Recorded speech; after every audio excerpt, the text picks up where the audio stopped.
عثمان اور خالہ کے گھر سے جانے کے بعد زارا آپے سے باہر ہو جاتی ہے۔ وہ اپنے ماں باپ تک کا لحاظ نہیں کرتی اور سامان ڈالتی ہے ایک بیگ میں مہر کا اور کہتی ہے کہ تمہیں تو آج ہر حالت میں اس گھر سے دھکے مار کے نکال کے رہوں گی۔ آج میں اپنی اس راہ کے کانٹے کو نکال دوں گی کیونکہ تم میری زندگی میں عذاب کی طرح مسلط ہوئی ہو۔ میں ہر حالت میں آج تمہیں دھکے دے کر گھر سے نکالوں گی۔ یہ سب شور شرابہ سن کر مہر کے ماں اور باپ دونوں آ جاتے ہیں۔ وہ کہتے ہیں کہ ہم نے اتنی بدتمیز لڑکی کی پرورش نہیں کی تھی، لیکن کیا کریں، وقت کے ہاتھوں ہم مجبور ہو چکے ہیں۔ زوار صاحب جو کہ ہر حالت میں کہتے ہیں کہ میں مہر کی شادی پہلے کروں گا اور پھر زارا کی کروں گا۔ وہ کہتے ہیں کہ میرے ایک جاننے والے مہر کا رشتہ لے کر کل ہی آ رہے ہیں، تو مہر کو تیار رکھنا۔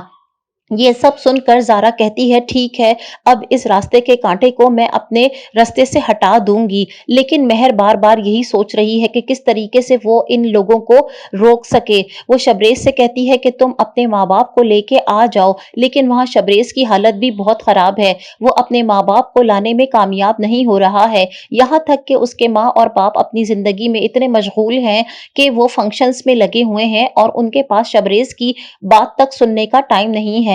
وہاں پر شبریز کی ماں ایک بہت ہی بڑی اینیورسری ارینج کر رہی ہے، جس میں وہ شبریز اور الیانا کی بات پکی کرنے کی اناؤنسمنٹ کرنے والی ہے، جس سے شبریز بالکل ہی لا علم ہے۔ دوسری طرف مہر کے گھر والے اس کا رشتہ پکا کرنے کے چکر میں لگے ہوئے ہیں۔ مہر کالج میں ہوتی ہے، شبریز پہنچ جاتا ہے اور اس کو کلاس میں ہی بند کر دیتا ہے کہ تم آج کلاس سے باہر نہیں نکلو گی جب تک تمہارے وہ رشتے والے گھر سے چلے نہیں جاتے۔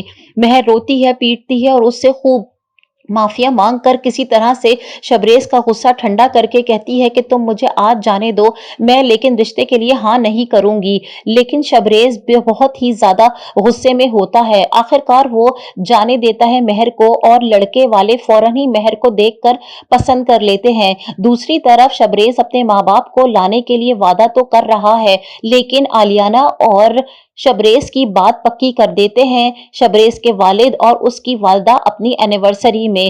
جو سب کچھ سن کر شبریز ہکا بکا رہ جاتا ہے۔ شبریز کہتا ہے کہ میں سب کو برباد کر دوں گا، لیکن کوئی اس کی سننے والا نہیں ہے۔ آگے کیا ہونے والا ہے؟ کیا مہر کی شادی ہو جائے گی اور شبریز کو ہتھیار ڈالنے پڑیں گے یا آگے بہت کچھ برباد ہونے والا ہے؟ جاننے کے لیے میرے چینل کو سبسکرائب کیجیے، میری ویڈیو کو لائک کیجیے۔